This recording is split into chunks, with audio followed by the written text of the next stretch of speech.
नमस्कार सर्वांना, Rupali delicious kitchen मध्ये आपलं स्वागत आहे। आज आपण घोसाळ्याची भजी बघणार आहोत। खूप ठिकाणी या घोसाळ्याला गिलके पण म्हणतात। भाग बदलला की भाज्यांची पदार्थांची नाव बदलतात, पण इकडे पुण्यामध्ये घोसाळी म्हणतात आणि आमच्याकडे संभाजीनगरला गिलके म्हणतात। त्यामुळे मी घोसाळी म्हणूनच बोलले आधी। आणि खायला एकदम छान लागतात, एकदम अशी कुरकुरीत होतात, आतून सॉफ्ट आणि बाहेरून अशी मस्त।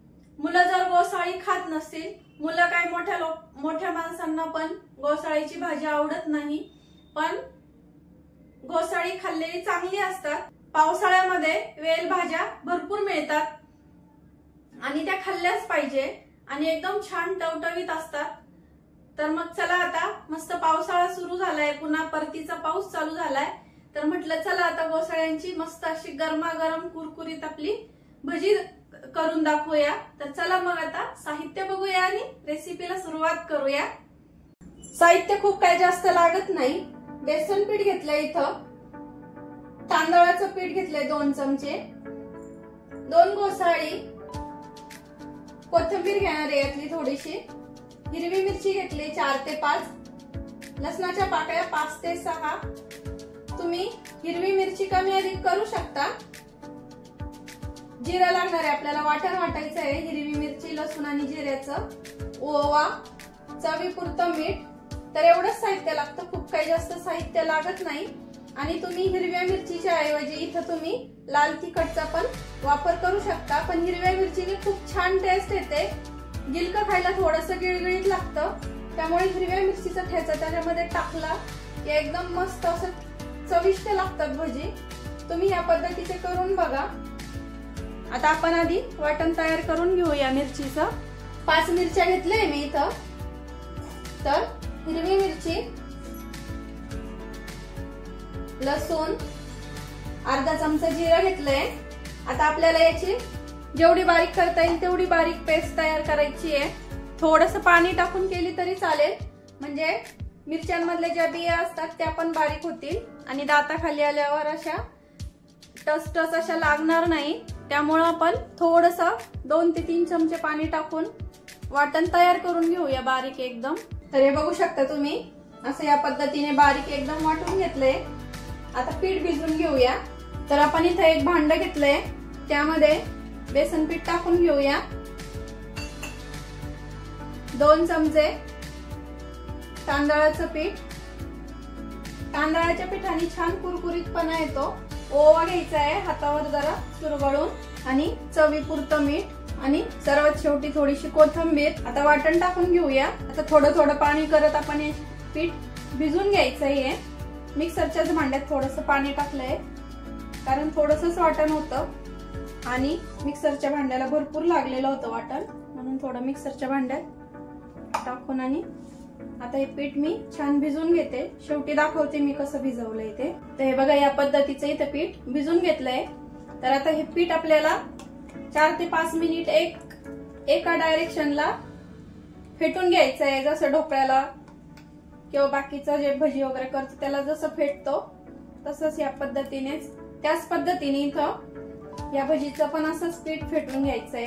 तर हे बघा, असं 4 ते 5 मिनिट पीठ फेटल्याच्या नंतर असं अजून थोडंसं पातळ होतं ते, म्हणून आधीच थोडंसं कमी पाणी टाकायचं आणि फेटल्याच्या नंतर असं त्याची रिबीन टाईप असं पडतं पीठ, आणि ह्या पद्धतीमध्येच पातळ ठेवायचं, म्हणजे घोसाळ्याच्या भजीला खूप जास्त असं मोठा लेअर येत नाही पिठाचा आणि पीठ लागत नाही, आणि सोड्याचा वगैरे काही वापर करायचा नाहीये इथं, नाहीतर भजी अजिबात कुरकुरीत होत नाही। घोसाळ्याच्या भजीला सोड्याचा वापर करायचा नाही, नाहीतर तेलकट होऊ शकतात भजी।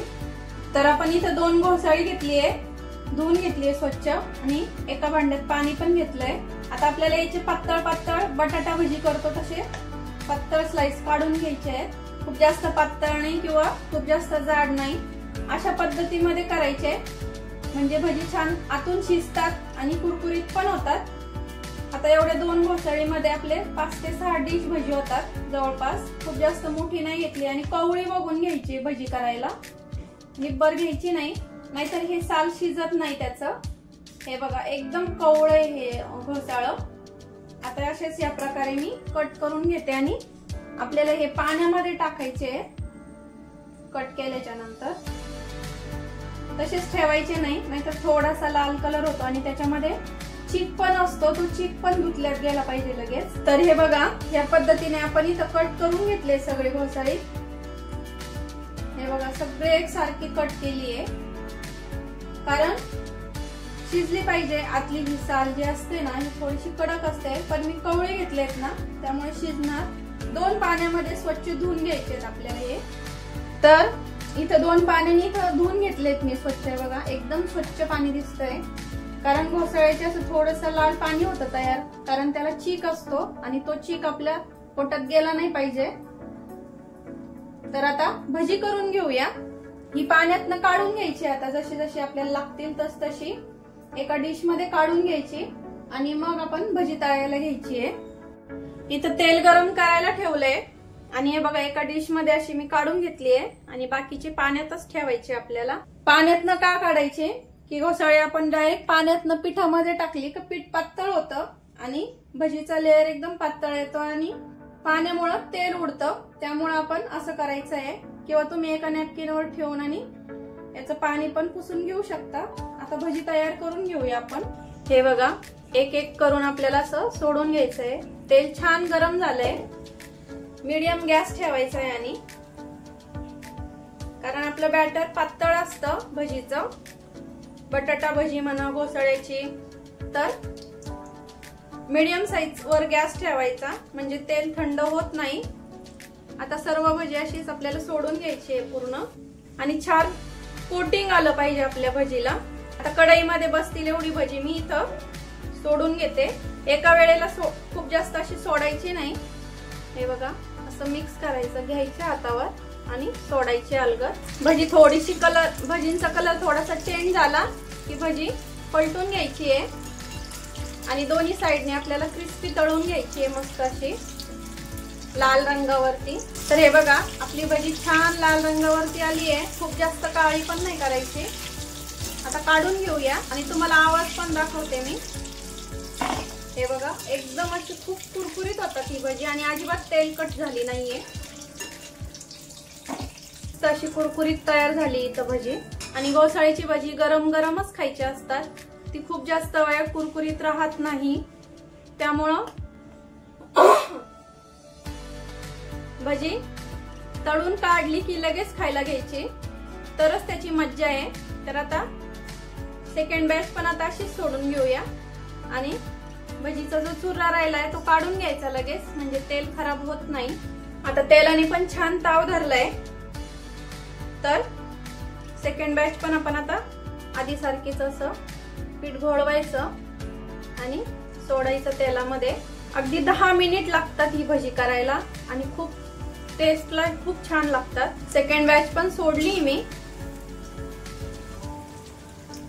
आता पलटून घ्यायचंय थोडासा रंग बदलल्यावरती.